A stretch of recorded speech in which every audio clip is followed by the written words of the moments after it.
Yo, what's up, y'all? It's Lionel the Builder back again with another video, man. And this is a little rant that I thought I would go ahead and give off while it's fresh on my mind, man. This is a very interesting topic.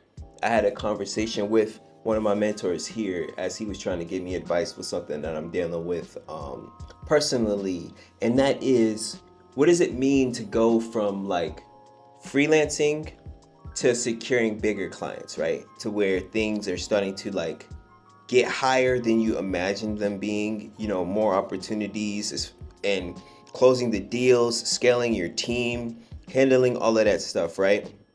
A lot of times when we're freelancing, when we're first starting off, right? I sometimes tell the story of how I started the digital builders just as a way for me to send invoices when I needed to send invoices, right? Because a lot of times that's another thing, when you're first starting to get good clients, all of a sudden they want to invoice from when before you were getting Cash Apped or Zelle or whatever. But there's a transition that you have to make from thank you for giving me a chance. I work with you, right? We used to make websites for $100. Some people still do, right? And then when you start seeing that there really are people who charge $30,000 for websites, for WordPress websites, and then graphics and marketing and all of this stuff, right? Or what about when you have so many clients that you cannot handle all the work and now you need to like manage your team? You have to negotiate salaries with your team. You got to negotiate the proposals with your clients and stuff like that. And I really think that there needs to be some kind of playbook because not everybody comes from a family where, they grew up with the parent who is like an entrepreneur, right? Some of us are first generation entrepreneurs. And so I'm honestly thinking about throwing an event, you know me, Mr. Event Man. I'm thinking about putting an event together where I get like bosses and mentors and like people who have actually done it and who know the playbook of everything, entailing everything that you're gonna have to worry about, and then sharing it with the up and coming people and the younger, type of people who are on their way to that and trying to crack through. Because a lot of us are learning these things on the job, and it can be very, very extremely difficult. I'm speaking from experience, and this is a great problem to have, though, right? It comes with like the success of whatever you're doing. So some of the things to watch out for those people who are just now getting started with freelancing is to like know your worth, already, right? Like one thing that I'm seeing that's kind of caught me off guard is like your clients are literally waiting for you to be that. When you get a client that can, pay a lot, they're going to be looking at you like, if is something wrong if you go too low with your pricing. It's a very, very difficult thing to do when you're, you know, just starting to crack that barrier. And especially as self-taught guys, you know what I mean? So just a little mental health video real quick for anyone out there who, which I know a lot of my following are, we're doing freelancing in between jobs or after being laid off while we're working on stuff, of course, always sharpen your skills. Of course, always, the basics stuff, because your physical health directly affects your mental health. So when you're freelancing, you definitely want to get enough sleep and stuff like that. And then the advice to the younger people is to, network your butt off, because that's where all of your opportunities for you to level up and to crack into these like higher level realms of higher level clients are going to come from networking.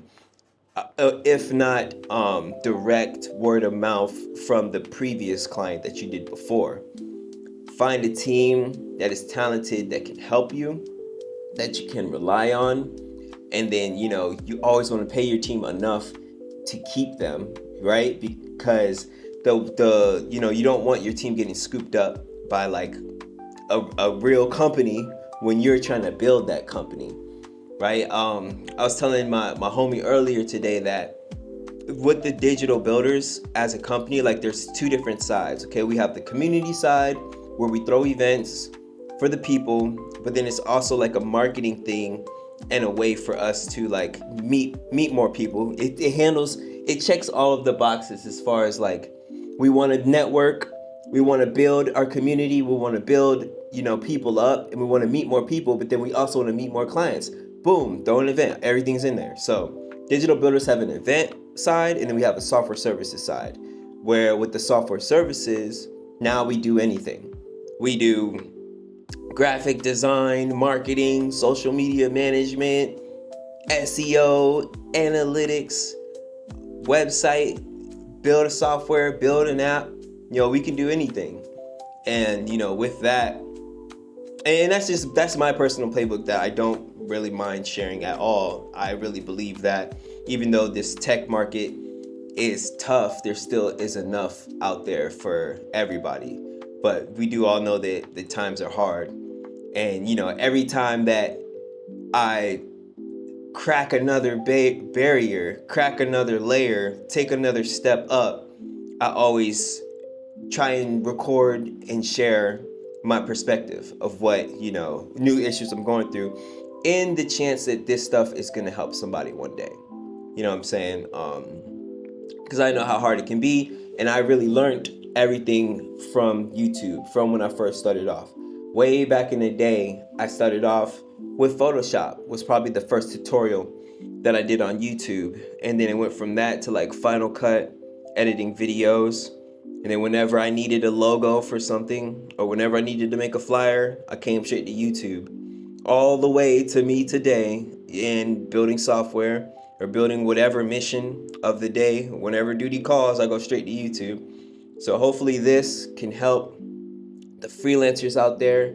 I know there's a lot of us, the remote workers, the freelancers, the ones who, as they say, we quit our 9 to 5 so that we can work 24/7. You know, and yeah, so I'm thinking, and I'm gonna share this. And if you're in Hampton Roads, hit me up, pull up. We're gonna have bosses at this event do like a Q&A session of high-level bosses, right? And then fill the room with future bosses, and then maybe even some kids in school. You know what I mean? To really make sure to cover all aspects. And it's gonna be mostly for men, and it's gonna be about mental health. It's gonna be about growing your team. It's gonna be about closing deals with your chest out, shoulders back, chest out, 30K. You know what I'm saying? Closing high level deals. You know, and then all of the things that you're not thinking about running into, to try and like ease the blow of learning on the job for our nation of fatherless men out there. You know what I mean? Who are first generation at this. You know what I mean? And first experiencing at this. But I actually have to hop into another meeting, so I just want to come here and shoot the video real quick. It's been a little while. We have episode 2 of Surviving Tech coming soon, so make sure YouTube stuff, like, share, subscribe. I'm Lionel the Builder, and I'll see y'all next time. Thanks for watching. Peace.